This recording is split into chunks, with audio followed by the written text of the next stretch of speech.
성경의 시작인 창세기 1장부터 11장까지는 인류의 찬란한 시작과 처절한 타락의 역사를 보여줍니다. 하나님은 완벽한 세상을 창조하셨지만 인간은 끊임없이 하나님으로부터 독립하려 했습니다. 에덴에서의 타락으로 하나님과의 관계가 단절되었고 가인의 살인으로 인륜이 파괴되었으며 노아 시대의 타락으로 온 세상이 죄악으로 관영해졌습니다. 결국 바벨탑 사건에 이르러 인간은 우리의 이름을 내고 흩어짐을 면하자며 하나님께 정면으로 도전을 했습니다. 그러나 바벨탑의 결과는 혼돈과 흩어짐이었습니다.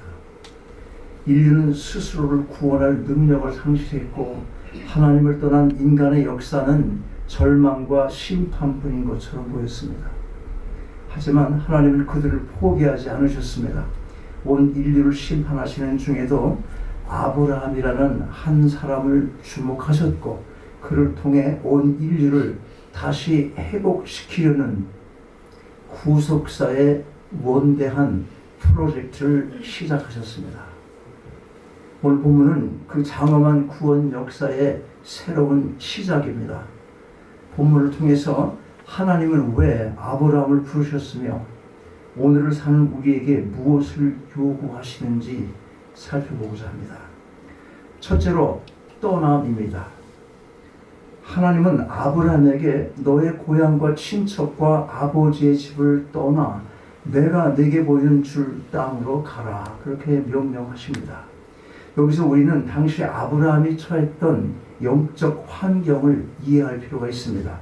여호수아 24장 2절은 아브라함의 아버지 데라가 강 저편에서 다른 신들을 섬겼다고 기록합니다. 아브라함의 고향인 갈대아 우르는 당시 달의 신을 숭배하던 메소포타미아 문명의 중심지였습니다. 풍요와 다산을 약속하는 우상 숭배가 삶의 방식이었던 것입니다. 하나님께서 떠나라고 하신 것은 단순히 지리적인 그런 이동이 아니라 하나님 없이도 살 수 있다고 믿게 만드는 우상 숭배적 가치관과 세속적 안락함으로부터의 단절을 의미하는 것입니다. 그렇다면 오늘날 우리에게 있어서 우루는 어디입니까? 여러분이 떠나야 될 그 우루 무엇입니까? 그것은 돈이 최고라는 황금 맞는 주의일 수도 있고 남보다 앞서야 한다는 무한 경쟁의 굴레일 수도 있습니다. 마치 중독된 게임머가 가상세계에서 빠져나오지 못하는 것처럼 현대인들은 성공이라는 그 거대한 우상에 매여서 진정한 삶의 목적을 잃어버리고 삽니다. 영국의 한 등산가가 에베레스트 이 산을 오르다가 산소통이 떨어졌어요. 자기가 들고 가던 산소통이. 그러다가 가만히 자기가 죽게 생겼으니까 어떻게 했겠어요? 근처에 있던 다른 사람의 산소통을 훔치려 했다는 그런 일화가 있습니다. 무슨 얘기입니까? 극한의 상황에서의 인간의 본성은 우상을 숭배하듯 극한에서 어떤 다급하면 우리가 누굴 부르잖아. 하나님을 믿지 않다가도 어떤 신을 부르고 막 부르잖아. 이 우상을 숭배하듯이 자기 생존만을 쫓는 것입니다. 인간의 본성인 것입니다. 하나님은 아브라함에게 그 자기 중심성이라는 가장 무서운 그런 우상의 때에서, 그런 땅에서 나오라고 하는 거예요. 그런 우상의 땅에서 나오라. 다른 신들을 많이 섬겼으니까. 여러분, 하나님보다 더 의지하고 있는 여러분만의 우루는 무엇입니까? 하나님은 오늘 여러분에게 그 익숙한 죄의 습관, 하나님 없어도 안전하다고 느끼는 그 거짓된 평안에서 나오라고 말씀하십니다. 기억해야 돼요. 떠남이 없이는 만남이 없어요. 포기가 없이는 채워짐이 없는 것입니다. 믿음은 발을 빼는 것부터 시작되는 겁니다. 떠남에서 시작되는 것입니다. 내가 붙들고 있는 썩은 동아줄을 놓아야만이 하나님의 강한 손을 잡을 수가 있게 되는 것입니다. 그러므로 여러분, 여러분의 삶을 옥죄고 있는 세속적인 가치관과 영적 나태함의 자리에서 과감히 일어서서 하나님이 예비하신 진정한 믿음의 길로 떠나시기 바랍니다. 자, 우리가 살펴볼 두 번째는 약속입니다. 하나님은 떠나라는 명령만 주신 것이 아니라 복을 약속해 주십니다. 내가 너로 큰 민족을 이루고 네게 복을 주어 내 이름을 창대하게 하리니 너는 복이 될지라. 바벨탑의 인간들은 자신들의 이름을 스스로 내려고 했지만 실패했습니다. 그러나 하나님은 순종하는 아브라함의 이름을 하나님이 직접 높여주시겠다고 약속하십니다. 이 약속의 핵심은 주어가 하나님이라는 점이에요. 기억해야 됩니다. 주어가 나, 이 나는 하나님이라는 거예요. 아브라함이 잘나서가 아니라 전능하신 하나님이 주도권을 잡고 그의 인생을 끌고 가시겠다는 선언인 것입니다. 어린아이가 비행기를 탈 때 아이는 비행기의 엔진 구조나 기상 상태를 전혀 걱정하지 않습니다. 그저 엄마 아빠의 손을 잡고 좌석에 앉아 있기만 하면 되는 것입니다. 비행기를 안전하게 목적지까지 운행하는 것은 기장의 몫이고, 티켓을 사고 간식을 챙겨주는 등 필요한 것들을 살펴주는 것, 보살펴주는 것은 누구의 몫이에요? 그것은 부모의 몫인 것입니다. 아브라함의 인생이라는 비행기에 하나님이 기장으로 탑승하신 것입니다. 우리는 자꾸 우리가 비행기 날개를 파닥거리며 날려고 애를 쓰는 거예요. 내가 무엇을 해보겠다고. 그렇게 기장하게 맡기지 못하고 여러분이 스스로 나르려고 그런다면 늘 피곤하고 불안한 것입니다. 신앙생활은 내가 애쓰는 것이 아니라 나를 책임지겠다고 약속하신 하나님의 신실하심에 나를 맡기는 거룩한 의탁인 것입니다. 뭐가 필요합니까? 믿음이 필요한 거예요. 불확실한 미래 때문에 마음의 평안이 없고 늘 불안하십니까? 자녀의 미래, 노후 대책, 건강 문제 등 생활의 염려로 스트레스를 받으며 마음이 타들어가십니까? 하나님 오늘 아브라함에게 주셨던 그 약속을 동일하게 우리에게 주십니다. 내가 너를 복주어 내 이름을 창대하게 하리라.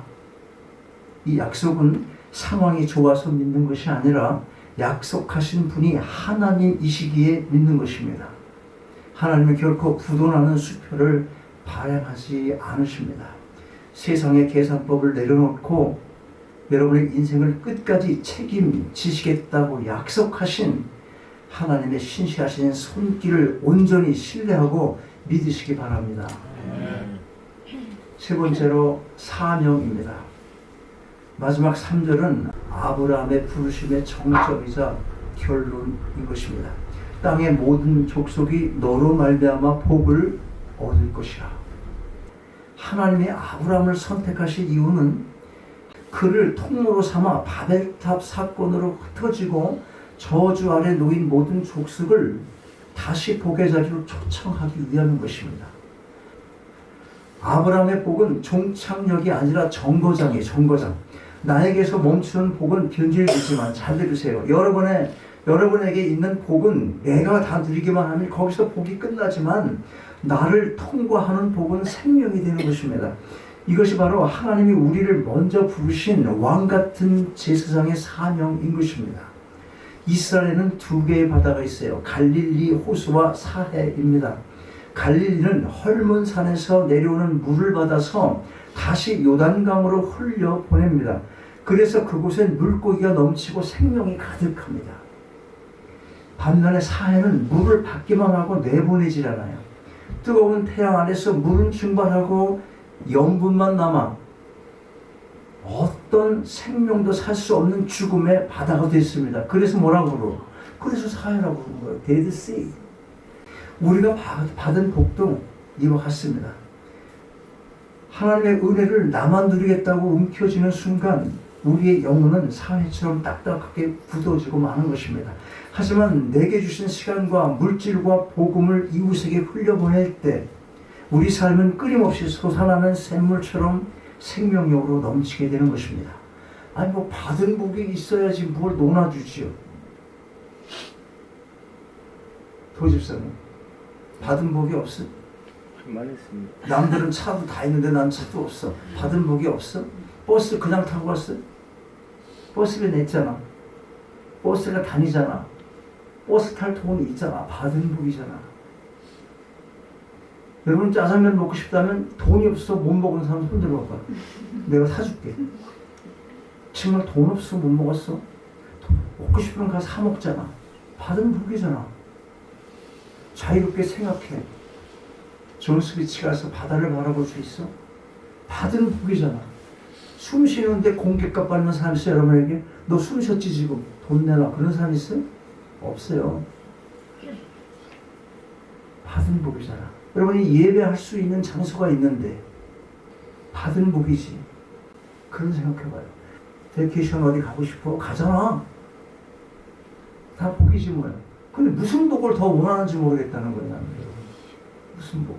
남보다 더 잘 살고 멋지게 보이는 건 아무 소용없어요 지금. 그게 나를 지탱해 주지 못해요. 영원한 행복을 가져주지 못해요. 받은 복이 많이 있는 겁니다. 이 복을 흘려보내야 한다는 거예요. 여러분은 지금 갈릴리입니까? 아니면 사해입니까? 하나님이 여러분에게 주신 건강, 지혜, 물질 그리고 구원의 기쁨은 여러분의 담장 안에만 가두어두라고 주신 것이 아닌 것입니다.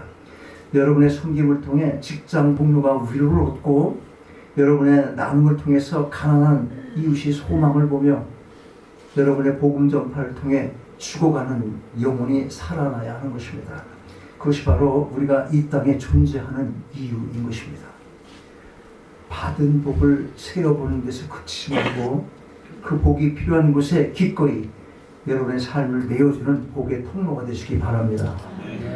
자, 여러분 창세기 1장부터 11장까지의 역사는 인간의 실패로 가득 차 있습니다. 인간은 흩어지고 저주받았으며 소망이 없었습니다. 그러나 하나님은 아브라함을 부르심으로 회복의 역사를 시작하셨습니다. 오늘 하나님은 이 시대의 아브라함으로 여러분을 부르십니다. 우상의 땅에서 떠나서 하나님의 약속을 붙드시고 세상을 향해 복을 흘려보내시기 바랍니다. 비록 우리는 연약하지만 우리를 부르신 하나님은 전능하십니다. 그 하나님과 함께 믿음의 발걸음을 내디딜 때 여러분의 삶은 세상을 살리는 기적의 통로가 될 것입니다.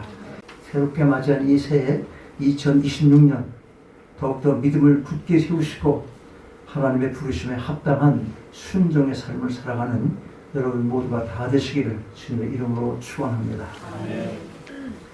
아버지 하나님, 죄로 인해 흩어지고 깨어진 인류를 포기하지 않으시고 아브라함을 통해 구원의 소망을 포기하시니 감사드립니다. 우리 안에 여전히 남아있는 우상들을 제거해 주시고 세상의 안락함보다 주님과 걷는 좁은 길을 더 사랑하게 하옵소서. 눈앞의 상황이 흔들리지 않고 하나님의 약속을 굳게 신뢰하는 굳은 믿음을 주옵소서. 특별히 우리를 복의 통로로 불러주셨사오니 우리만을 위한, 나만을 위한 인생이 되지 않게 하시고 우리를 통해, 나를 통해 이웃을 살고 열방이 주님께 돌아오는 역사가 일어나게 하여 주옵소서. 우리 주 예수 그리스도의 이름으로 기도하옵나이다. 아멘. 일어나셔서